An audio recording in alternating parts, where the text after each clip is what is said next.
Empezamos.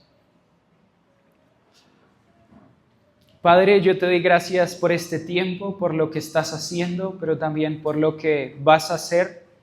Y yo te pido que derrames sobre este lugar, como siempre te pedimos, espíritu de sabiduría y de revelación, para que los ojos de nuestro corazón sean abiertos y podamos conocer a Cristo, podamos conocer su herencia y podamos conocer su plan. Yo te doy gracias por este tiempo y te pido que seas abriendo nuestro entendimiento, abre nuestros ojos, así como Bartimeo cuando pasabas tú al frente y gritaba: Hijo de David, ten compasión de mí. Y tú le preguntaste: ¿qué quieres que haga por ti? Y él dijo: quiero ver. Padre, yo oro en el nombre de Jesús la misma oración de Bartimeo. Queremos ver. Queremos que abras nuestros ojos y queremos ver. Te pido que derrames gracia y que derrames entendimiento sobre este lugar. En el nombre de Jesús. Amén. Amén. Listo. Entonces, empecemos. Quiero empezar por Malaquías 1:11. Vamos a ver 3 pasajes. Ya van a entender por qué. Y ya después entramos al tema. Malaquías está antes de Mateo, entonces es fácil de encontrarlo si tienes su Biblia de papel. Si no, más fácil. Malaquías 1:11.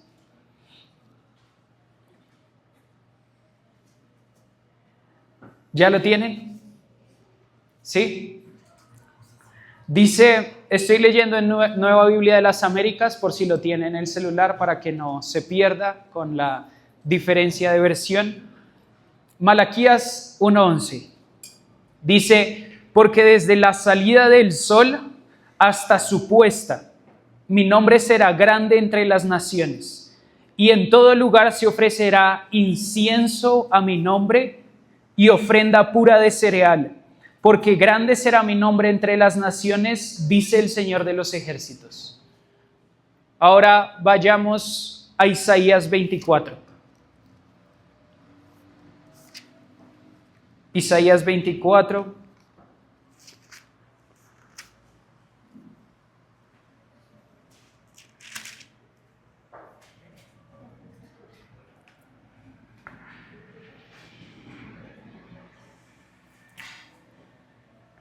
Quiero que acá tomemos más tiempo y leamos más versículos para que podamos entender la profundidad de este capítulo. Dice: miren, el Señor arrasa la tierra, la devasta, trastorna su superficie y dispersa a sus habitantes. Le sucederá tanto al pueblo como al sacerdote, al siervo como a su amo, a la doncella como a su ama, y al comprador como al vendedor, al que presta como al que toma prestado, al acreedor como al deudor. La tierra será totalmente arrasada y completamente saqueada, porque el Señor ha dicho esta palabra. De duelo y marchitada está la tierra, el mundo desfallece y se marchita. Languidecen los grandes pueblos de la tierra. También la tierra es profanada por sus habitantes, porque traspasaron las leyes y violaron los estatutos, que quebrantaron el pacto. Por eso una maldición devora la tierra, y son tenidos por culpables los que habitan en ella. Por eso son consumidos los habitantes de la tierra, y pocos hombres quedan en ella.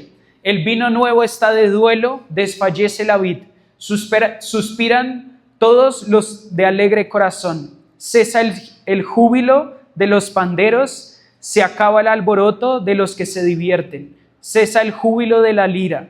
No beben vino con canción, el licor es amargo a los que lo beben. Derribada está la ciudad del caos, toda casa está cerrada para que no entre nadie, hay clamor en las calles por falta de vino. Toda alegría se convierte en tinieblas, desterrado está el júbilo de la tierra. Desolación queda en la ciudad y su puerta está hecha pedazos en ruinas. porque así será en medio de la tierra entre los pueblos, como cuando se barea el olivo, como en los rebuscos cuando se acaba la vendimia. Versículo 14. En medio de todo lo que está narrando Isaías, pasa algo. Está hablando acerca de devastación y cómo va a venir un tiempo de tribulación que va a arrasar toda la tierra. Ahora empieza durante 13 capítulos hablándonos acerca de cosas terribles. Está usando un lenguaje poético, entonces está hablando acerca del vino, acerca de la alegría, pero básicamente lo que está diciendo es, Isaías está viendo del versículo 1 al versículo 13, está viendo cómo la maldad está arrasando la tierra. Y está diciendo, y esto va a pasar porque así ha dicho el Señor. O sea, nos está poniendo en el contexto de los últimos tiempos. Ahora, en medio de ese contexto hay algo que pasa que está anclado con Malaquías 1 y después lo vamos a ver con Isaías 42.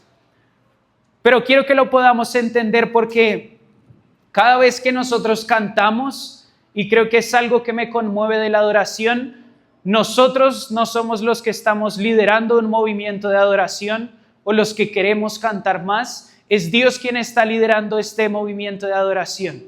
Dios está comprometido en que desde la salida del sol hasta donde se pone, su nombre será grande entre todas las naciones. Y eso va a ser por medio de la adoración. Y lo que está viendo Isaías está diciendo, estoy viendo un momento de oscuridad que está cubriendo la tierra. Ya vamos a ver el versículo 14, pero está diciendo, pero está pasando algo. Y creo que por eso me conmueve tanto lo que está pasando en medio de nosotros. Hay un anhelo de adoración. Estamos cantando. Y creo que esto es una señal de lo que estamos viviendo. Porque cuando Malaquías estaba escribiendo el capítulo 1, nunca en la historia de la humanidad se había levantado el nombre de Dios en alto desde la salida del sol hasta donde se pone. Estamos en el único momento de la historia de la humanidad donde sabemos que en este momento, desde Colombia hasta la Patagonia o desde Canadá y un poquito más allá, no me acuerdo qué hay más allá, hasta la punta de la Patagonia, hay personas que se están reuniendo para cantar acerca de Dios. Y en China, al otro lado, en Oceanía, en todos los continentes se está levantando un mismo clamor. Y creo que nosotros debemos entrar con este entendimiento y con sobriedad y decir, Dios nos está haciendo parte de su historia. Cada vez que nos reunimos a cantar, a adorar, a levantar el nombre de Dios en alto, estamos cumpliendo algo que había hablado miles de años atrás.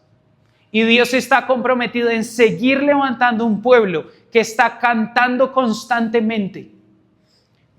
Cantar es más importante que lo que yo estoy haciendo en este momento.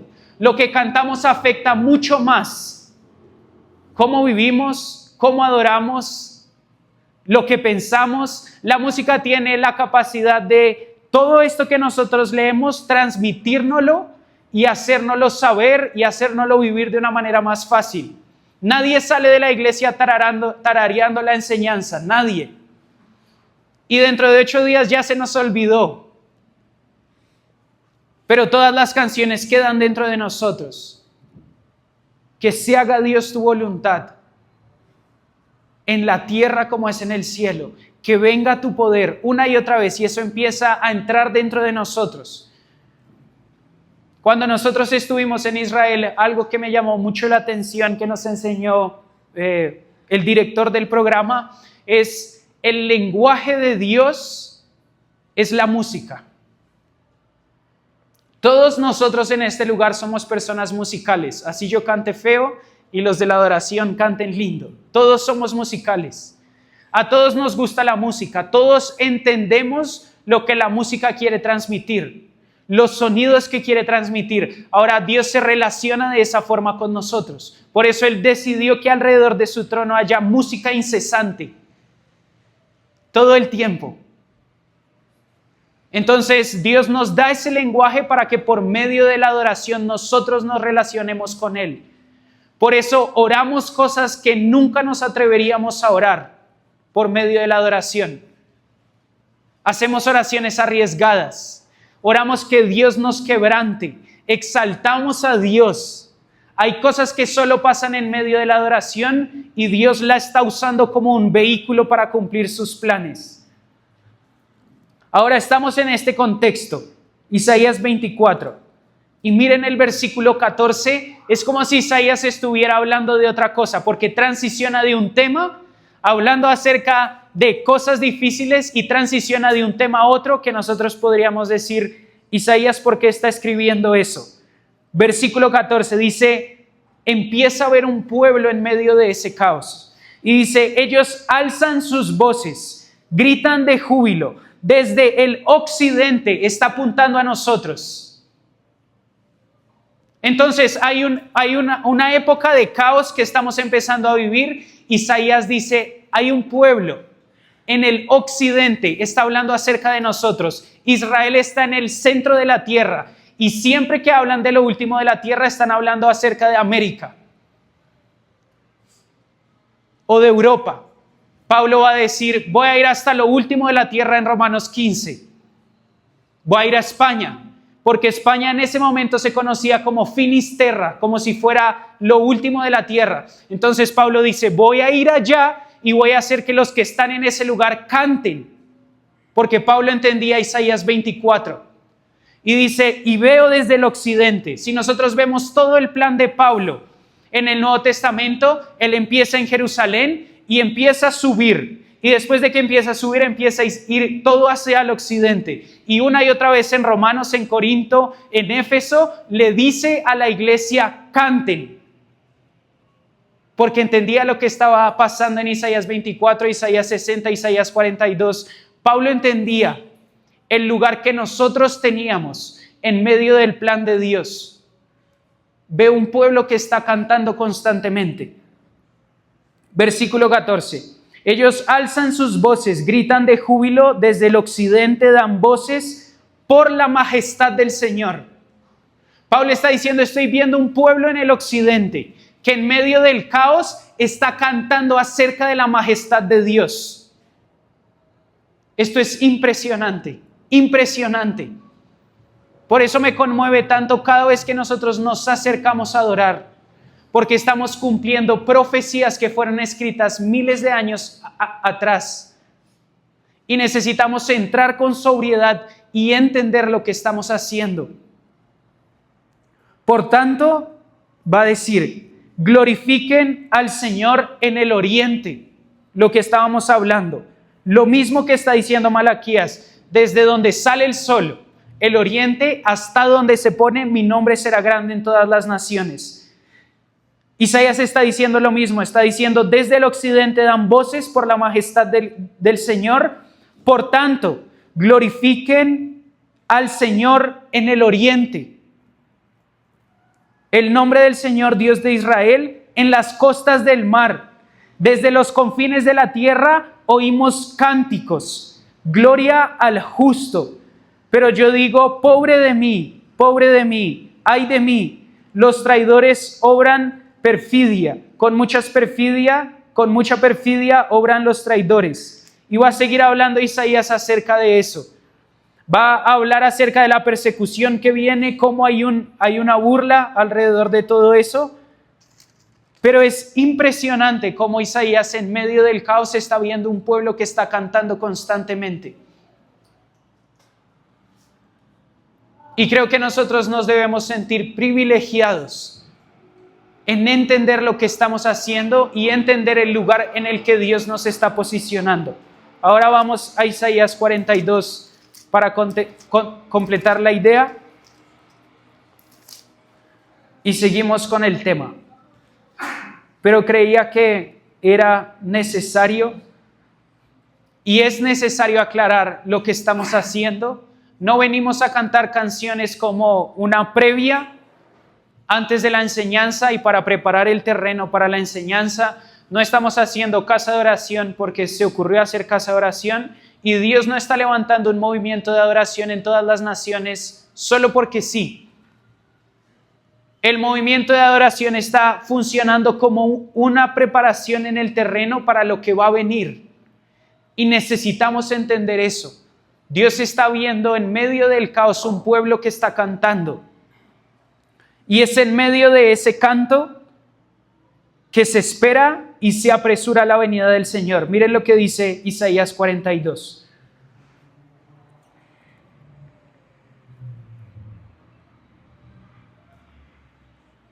Del versículo 1 al versículo 9 va a hablar acerca de Jesús. Va a hablar acerca de la primera venida de Jesús. Ahora, desde el versículo 10, Isaías va a hacer lo mismo que en el versículo 24 y va a cambiar un poquito la forma en la que está hablando y escribiendo.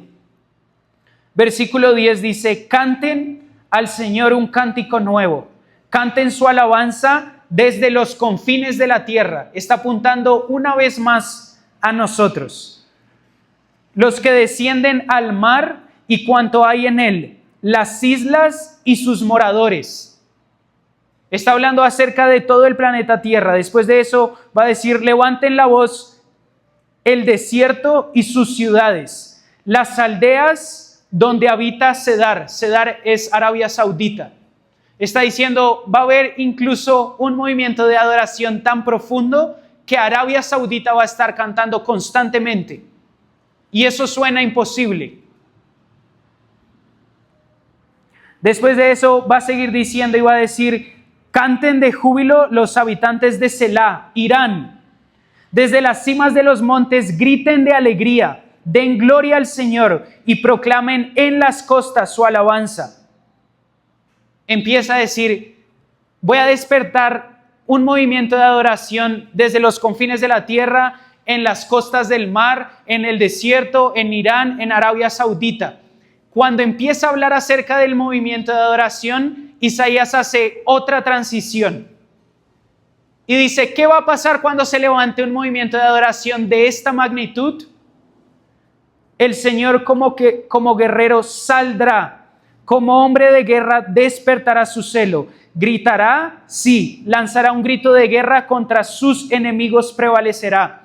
Por mucho tiempo he guardado silencio, he estado callado y me he contenido, pero ahora grito como mujer de parto, resuello y jadeo a la vez, asolaré los montes y collados y secaré toda su vegetación, convertiré los ríos en islas y las lagunas secaré.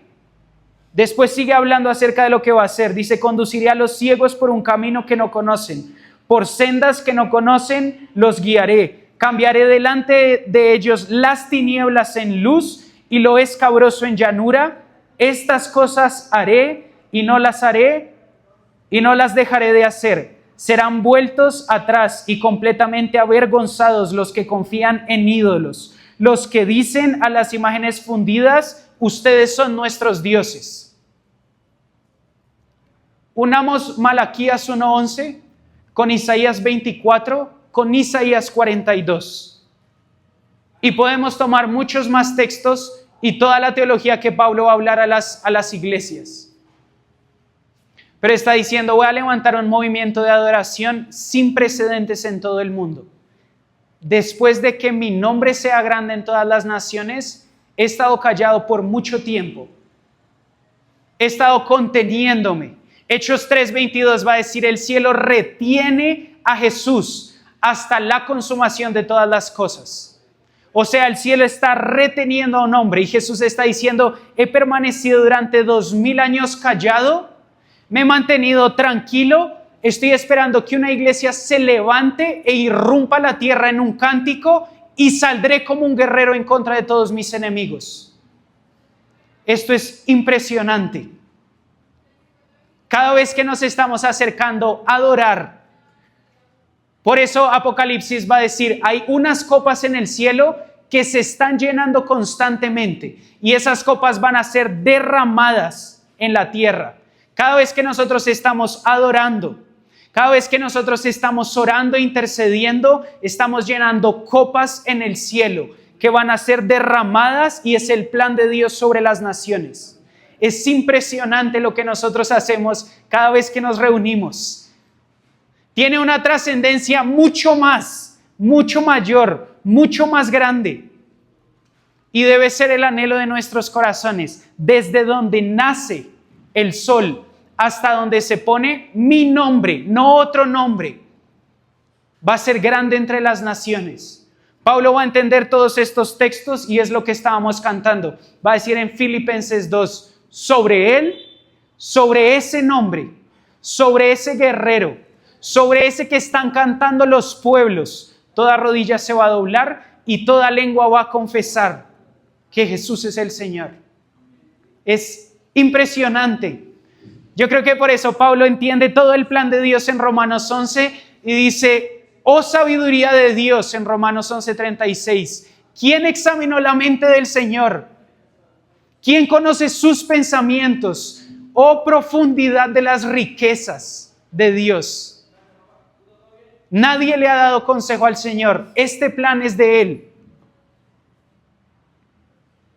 Por eso una y otra vez la Biblia nos va a decir, canten, canten, para que las personas conozcan. Amós 9:11 va a decir, voy a levantar el tabernáculo de David y voy a traer a todos los desterrados a mi casa. Va a ser un testimonio de una iglesia cantando, adorando al Señor, que las demás personas van a decir, sí, Él es Dios. Esta realidad tocó la vida de la iglesia en Corinto, en el capítulo 14. Donde ellos habían creado una atmósfera tan profética que cuando las personas entraban por la puerta de la iglesia, tenían que caerse rendidas ante Dios y decir, yo no sé qué está pasando en este lugar, pero su Dios es mi Dios. Era una realidad de la presencia de Dios y del cumplimiento de lo que los profetas habían dicho, que las personas ponían un pie en la iglesia y decían, necesitamos a Dios. Ha examinado las profundidades de mi corazón. Eso es lo que pasa también en la adoración. Somos confrontados. Dios empieza a corregir y alinear cosas en nuestro corazón y lo hace por medio de la adoración. Empieza a dar testimonio a nosotros y creo que debemos entender la trascendencia de esto. Ahora estamos viendo un plan muy global y estamos viendo lo que Dios va a hacer, digamos, en el globo terráqueo, y ahora creo que debemos entrar un poco más específico cómo Dios hace esto y cómo nosotros hacemos parte de esto. Y creo que por eso le puse como título a esta enseñanza la transición del discipulado, porque creo que es por medio del discipulado donde Dios usa comunidades quebrantadas y rotas para cumplir su plan. Dios ama usar todo lo que es desechado, todo lo que no tiene ninguna opción de hacerlo bien y decide usarlo para el cumplimiento de sus planes. Y eso debe traer una esperanza a nuestros corazones, porque Dios no necesita personas calificadas, necesita personas dispuestas. Necesita personas quebrantadas. Necesita personas que llegaron hasta lo último de sí mismas y lo único que tienen para decir es, hazlo tú, Señor, porque yo no puedo. Eso es lo único que necesita Dios. Él está comprometido con su plan y la materia prima de Dios para cumplir su plan no son personas extraordinarias, son personas rotas y quebrantadas. Y eso es hermoso, porque nos habla acerca de la humildad de Dios, porque Él podría hacerlo solo. Él podría dar el cumplimiento a su plan solo, pero decidió escogernos a nosotros, quebrantados, con todos nuestros pecados y con todos nuestros problemas, y decirnos, yo quiero usarlos como un vehículo para cumplir mis planes. Es como si un jugador de fútbol le dijera al más malo, voy a usarte a ti para que nosotros ganemos la Copa del Mundo. Ahora, lo que hace este entrenador es como si él se metiera dentro de esa persona y empezara a controlar todo lo que hace con el fin de ganar la Copa del Mundo. Eso hizo Dios. Se humilló a sí mismo y se mete dentro de nosotros para llevarnos al objetivo que quiere. Habitar en medio de nosotros. Ahora, el discipulado es eso. Lo hablábamos hace 8 días acerca de yo creo que es el mayor milagro y la mejor invitación que alguien puede tener, y es Jesús diciéndonos: ven y sígueme. No hay mayor llamado, no hay mayor identidad y no hay cosa en la que nos deberíamos aferrar más que aceptar la invitación de Jesús a seguirlo. Ahora, esta invitación tiene una transición porque no empieza de inmediato con madurez, sino que a medida que pasa el tiempo se va madurando, nosotros vamos entregando más, y a medida que nosotros vamos entregando más, Dios va entregando más acerca de Él mismo. ¿Qué quiero decir con esto? En la cultura judía, la herencia no se le da al hijo si el hijo no es maduro. El hijo puede tener 40 años, pero nunca se le da la herencia si el hijo no ha alcanzado la madurez que necesita. Lo mismo pasa con el discipulado. Mucha gente dice: pero ¿por qué en Hechos nosotros vemos un movimiento de la iglesia diferente? Personas echando demonios, haciendo milagros, y la iglesia como en su mayor nivel de autoridad. Yo creo que era debido a la madurez de estas personas. Dios no carece de poder. Dios no carece de autoridad. Pero carecen personas dentro de la iglesia que sean dignas de confianza para que Dios delegue esa autoridad y ese poder. Porque si Dios delegara su autoridad y su poder a personas inmaduras, nos corromperíamos. Y eso es lo que pasa con el hijo pródigo. El hijo pródigo recibe la herencia antes de su madurez, y lo que pasa es que la despilfarra completamente. Eso es un síntoma de madurez.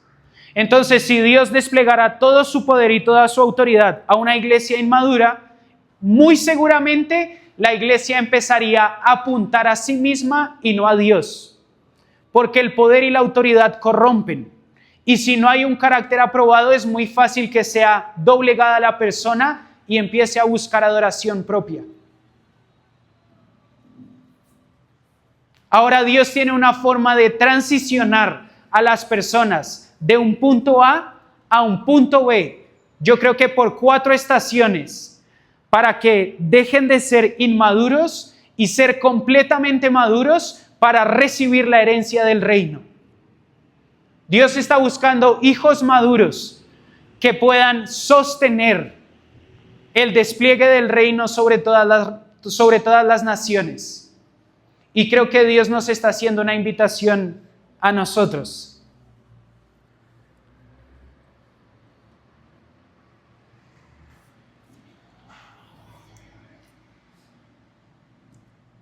Y creo que para esto debemos seguir el ejemplo de Jesús.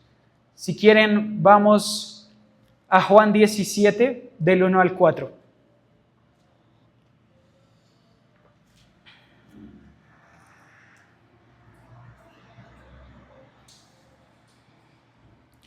Juan 17, del 1 al 4. Me avisan cuando lo tengan. ¿Ya lo tienen? ¿Listo?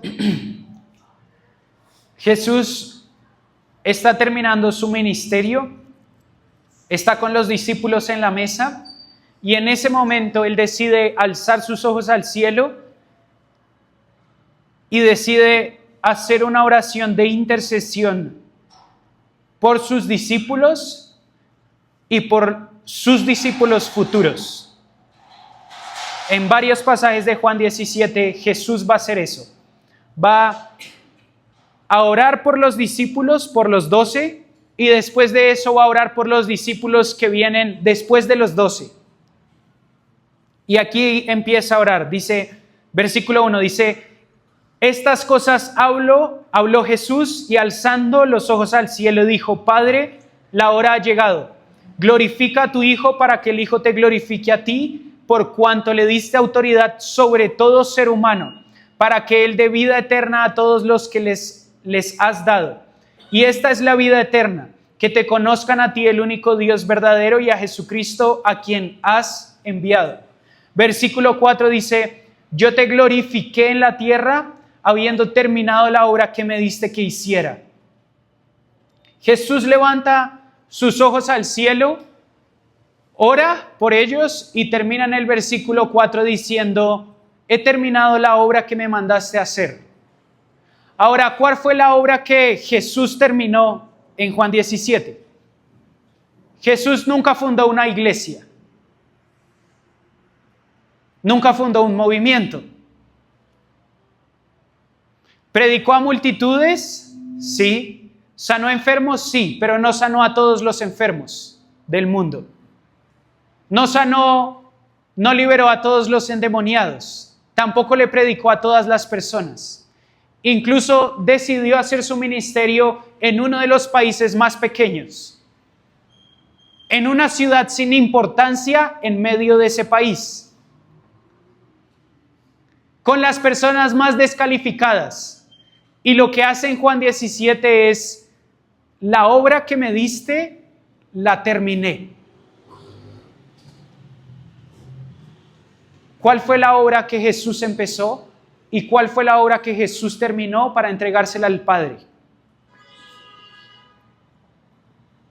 Sigamos viendo y mientras seguimos, respondemos esa pregunta.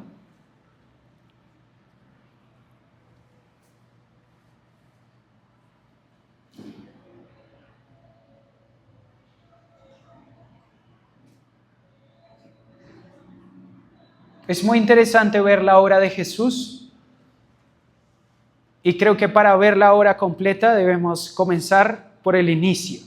Entonces, corramos unas páginas o movamos el dedo por ahí unas 15 veces para llegar a Juan 2. Juan 2.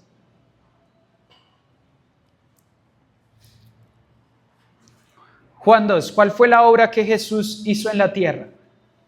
Vamos a ir desenvolviéndola poco a poco y al final nos vamos a dar cuenta qué fue lo que hizo Jesús.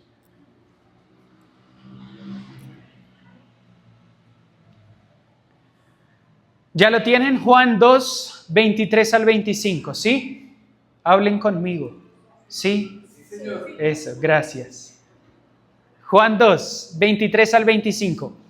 Cuando Jesús estaba en Jerusalén durante la fiesta de la Pascua, muchos creyeron en su nombre al ver las señales que hacía. Pero Jesús, en cambio, no se confiaba de ellos porque los conocía a todos y no tenía necesidad de que nadie le diera testimonio del hombre, porque él conocía lo que había en el interior del hombre.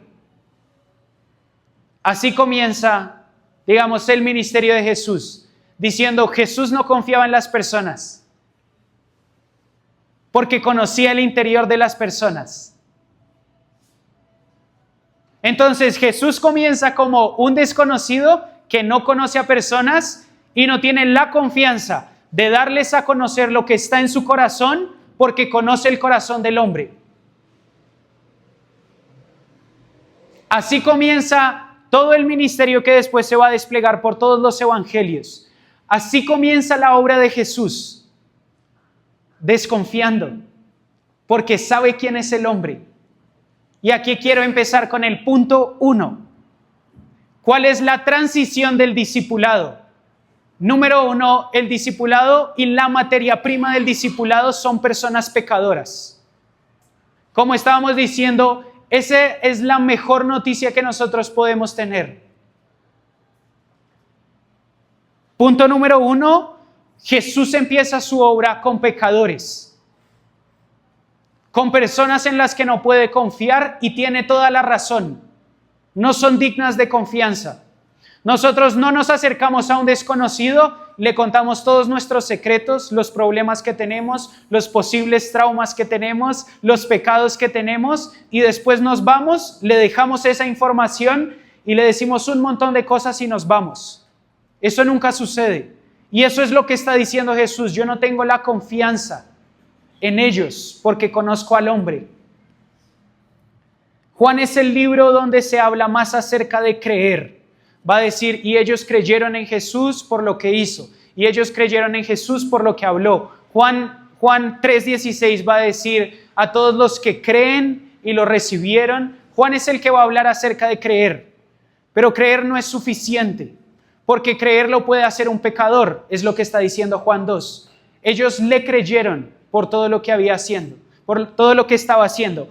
Ahora, en Juan 8 va a cambiar un poco la forma en la que Juan va a hablar acerca de creer, porque Juan nunca va a hablar acerca de creer como algo suficiente, sino en Juan 8 va a decir que nosotros debemos perseverar en creer y seremos discípulos y la verdad nos va a hacer libre. Entonces, la transición del discipulado es: Jesús encuentra un montón de pecadores, los pecadores creen en Él, pero debemos entender que no es suficiente creer en Él y quedarnos en ese lugar. Por eso es transición del discipulado, debemos transicionar hacia lo que Dios quiere de nosotros. Creer es el inicio y creer es un buen paso, pero si solo creemos y no transicionamos a la siguiente estación, va a pasar lo que pasó en la parábola de la semilla en Mateo 13. Va a decir, Jesús va a hablar con los discípulos, y si ustedes ven, hay una transición de Juan 2 a cuando Jesús empieza a hablar en Mateo 5, en Mateo 13, y empieza a hablar acerca de las parábolas del reino. ¿Qué hace Jesús con la multitud? Les habla a todos, pero nadie entiende, porque Isaías va a decir, voy a hablar por medio de parábolas para que nadie entienda. ¿Y qué hacen los discípulos después de que él habla en parábolas? Se le acercan y le dicen, Jesús, explícanos. Ya hay una transición, nótenlo. Jesús dice primero, no confío en ustedes, empieza su ministerio, escoge a los 12 y los 12 se le acercan. Y le dicen, Jesús, no entendimos la parábola. Ahora Jesús les dice, muy bien, porque he decidido esconder esto a las multitudes, pero a ustedes se los voy a dar a conocer. Y les dice en Mateo 13, la parábola del sembrador es esto. Dios lanzó semillas en todos lados. Iba a decir, pero una escuchó, creyó, pero en medio de las preocupaciones de la vida no echó raíces. ¿Y Satanás qué hizo? Puso cosas en su corazón y arrancó la semilla. O sea, la semilla no transicionó. Entonces muchos creen, muchos escuchan, pero no entienden. Ahora, ¿cuál es la diferencia entre un pecador y la estación 2? Es la intención en nuestro corazón en acercarnos a Jesús y decirle, Jesús, no entiendo, explícame. Y para eso necesitamos personas más maduras. La transición del punto 1 al punto 2 es de pecador a discípulo. Punto 2. Jesús transiciona a pecadores en discípulos. ¿Y qué hace? Escoge 12 y empieza un discipulado intensivo con ellos. Discipulado no es un curso de un año. Discipulado no es un curso con ciertas cosas que debo hacer. Discipulado es vida en la vida. ¿Qué quiere decir eso? Decidimos hacer una relación para caminar juntos y parecernos a Jesús. Es alguien más maduro con alguien menos maduro, y el menos maduro aprende acerca del más maduro. Eso era lo que pasaba en el contexto judío. Un carpintero experimentado agarraba 2 o 3 personas, 2 o 3 jóvenes desde los 13 años y les decía, aprendan de mí, yo les enseño.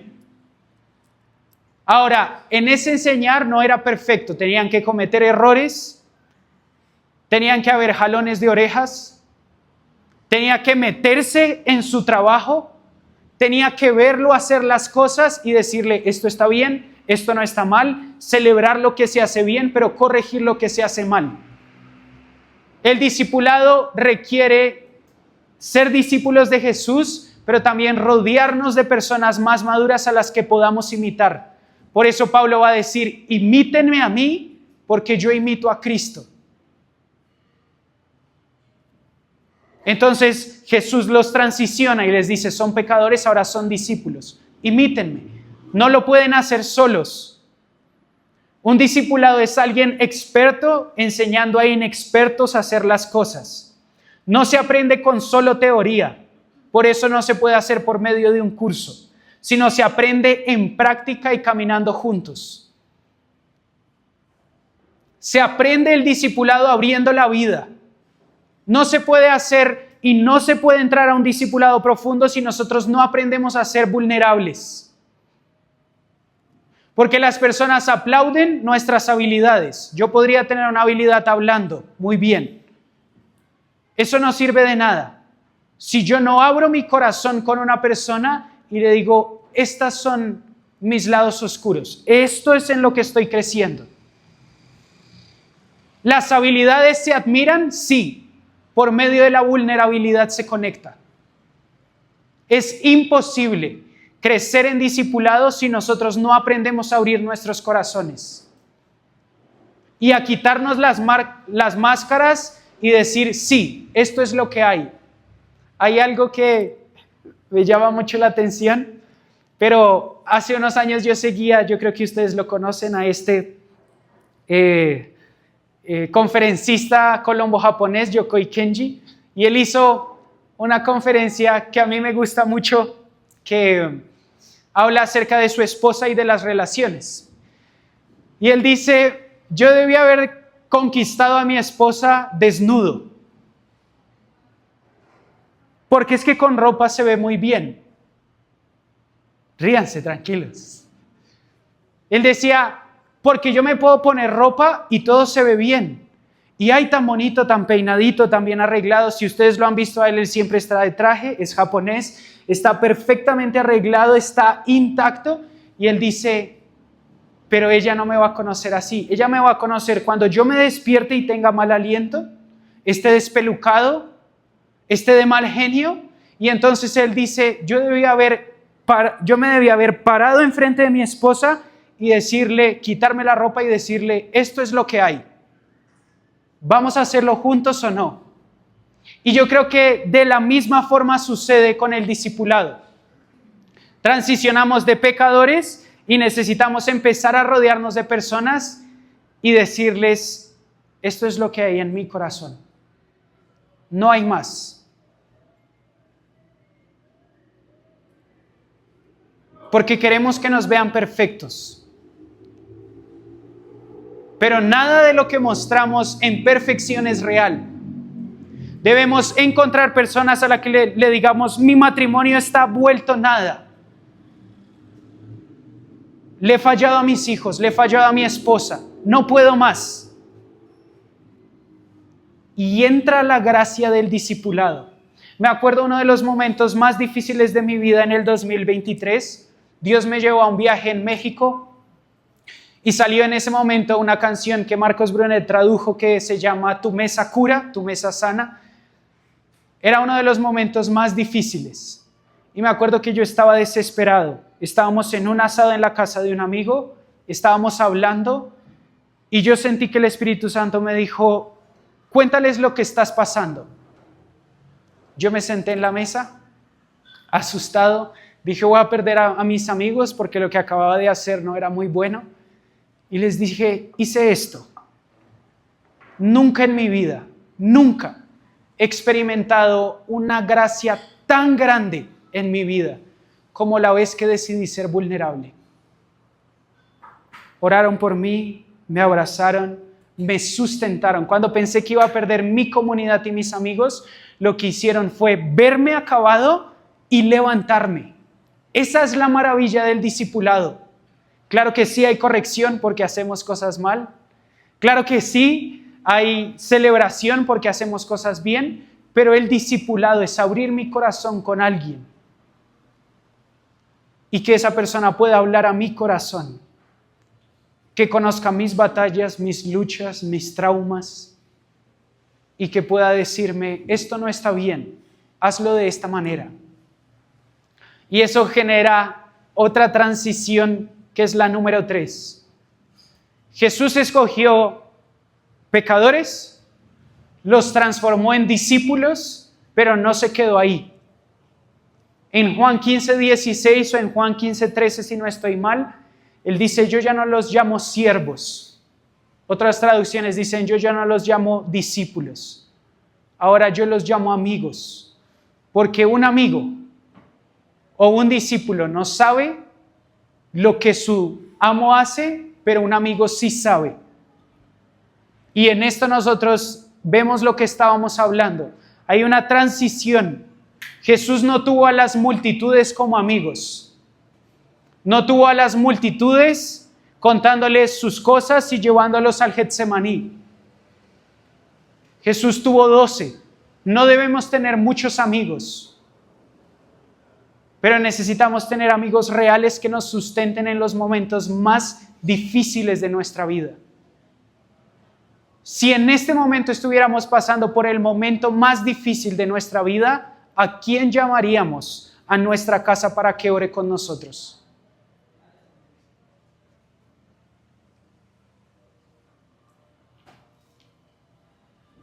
Y aquí quiero mover nuestra estructura. La iglesia está llena de hermanos, pero vacía de amigos.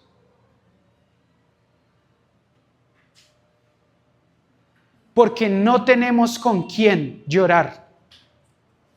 No tenemos con quién sufrir.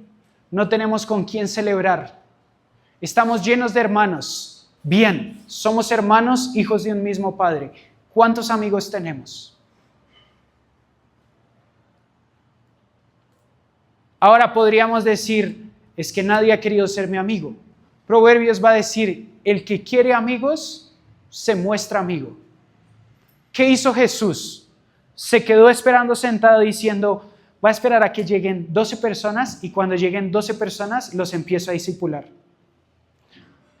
Cambió todo, se sentó a orar en un monte y dijo, María, Danilo, Camila, Samu, síganme, caminemos juntos, invitemos a Jesús, imítenme.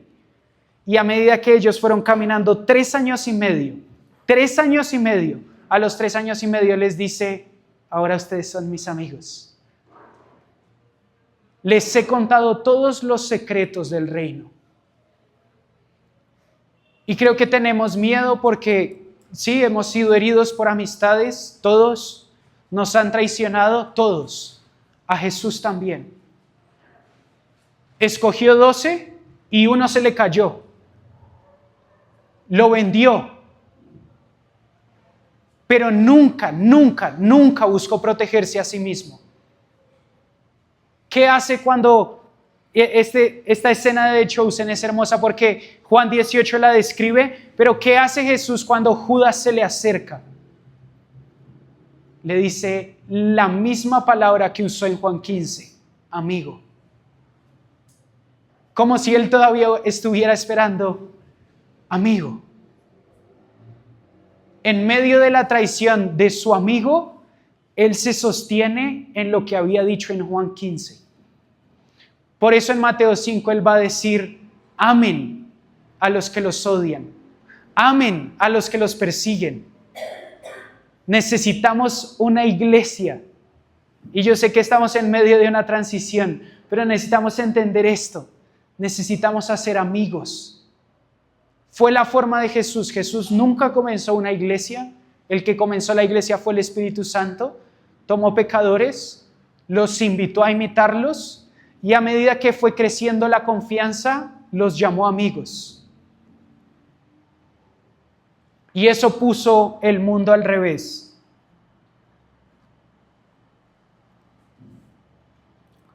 Varias veces Jesús en Juan 17 va a decir, lo que yo hice con ustedes, háganlo ustedes con otros. Lo que nosotros recibimos de Jesús, la amistad que recibimos de Jesús, lo único que pide Jesús es háganlo con otros. No es muy complicado. No es muy complicado, por eso es vida en la vida. Es vida común. No es complicado. Es estar dispuesto a abrir mi vida para imitar a una persona y con el tiempo volverme amigo de esa persona. Y ahora mientras me vuelvo amigo de esa persona, es fácil. Busque pecadores, dígales que lo imiten y después de eso vuélvanse amigos. Nosotros somos el resultado de 12 amigos que transicionaron de pecadores a discípulos y después amigos. En más o menos 30 años, si no estoy mal, lo estudié pero no me acuerdo bien la cifra, desde el derramar del Espíritu Santo en Hechos 2 hasta 100 años después, más o menos, pueden fallarme los cálculos, habían más de 200 millones de cristianos. 200 millones. Y Jesús empezó con 12. 12. Hubo una transición y Jesús lo hizo tan simple que ellos lo pudieron replicar. Ahora, todo comienza con pecadores, discípulos y amigos, pero no puede terminar solo en amigos.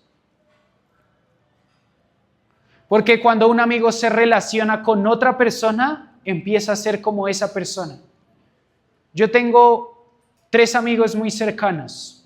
Cuando nos conocen personas que no nos conocen, dicen que hablamos igual, que nos vestimos igual, que hacemos los mismos chistes, que nos reímos de la misma forma. Si yo los trajera a este lugar y los ponemos acá, se los apuesto que se parecerían a mí.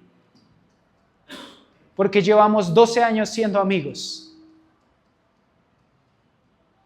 Entonces lo que hace Jesús es toma pecadores, los transiciona en discípulos, aprendices, después de eso les dice, ahora son amigos. Ahora los amigos se han vuelto tan cercanos que se vuelven, número 4, testimonios. No hay forma de que no hablen como Él, de que no enseñen como Él, de que no digan las cosas que Él dice. Por eso Jesús en Mateo 28 va a decir, hagan discípulos en todas las naciones, bautícenlos y enséñenles todo lo que yo les he enseñado. Esto aplica a cómo nosotros debemos hacer discípulos, pero también aplica en cómo nosotros debemos ser discípulos. Debemos transicionar. No podemos ser solo pecadores y quedarnos en ese lugar y decir, sí, yo creo en lo que Jesús hizo. Jesús nos quiere transicionar y nos va a incomodar hasta que transicionemos. Necesito que transicionen a discípulos. Aprendan de mí. Y a medida que nosotros empezamos a caminar en confianza, Él empieza a entregarnos las riquezas del reino a nosotros. Y después dice, ahora ustedes son coherederos, son amigos. Y después de eso, no podemos quedarnos en ese lugar, nos va a incomodar y nos va a decir, necesito que sean testigos.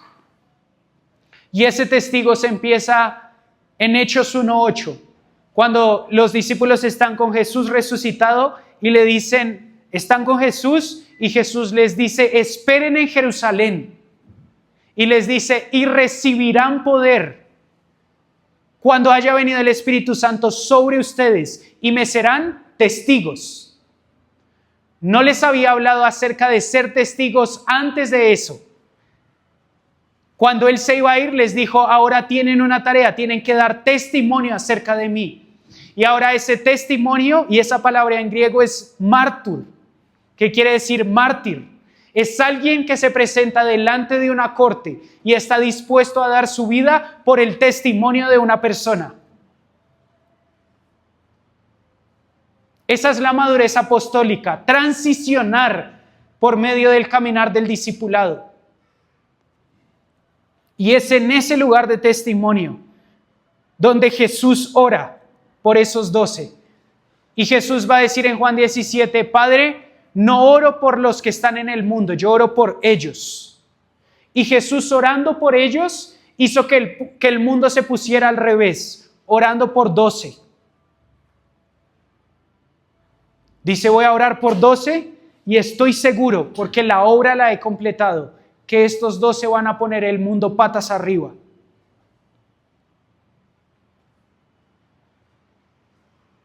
Por eso Jesús va a decir en una parábola, el reino es como una semilla de mostaza. Parece pequeña, pero cuando crece es el árbol más grande de todos. Incluso las aves vienen y hacen nido dentro de ese árbol. Jesús quiere transicionarnos en el discipulado de manera individual para que eso empiece a ser corporativo. Necesitamos transicionar. Ahora, ¿cuál fue la obra que hizo Jesús? Entregar su vida para que 12 personas fueran desenvueltas, no sé cómo conjugar ese verbo, desenvueltas y pudieran alcanzar la medida de Cristo. La materia prima del reino son personas, no estructuras. Por eso un papá que se entrega por su familia cambia el destino completo de su familia. A mí me encanta el testimonio del papá de Marcos Brunet porque creo que es un testimonio que nosotros tenemos palpable en este momento, pero fue un papá que nadie conocía, que tenían escasos recursos y vivían en Río de Janeiro, y él decidió sentarse a la mesa con sus hijos, hacer un altar familiar simple y profetizar sobre la vida de sus hijos.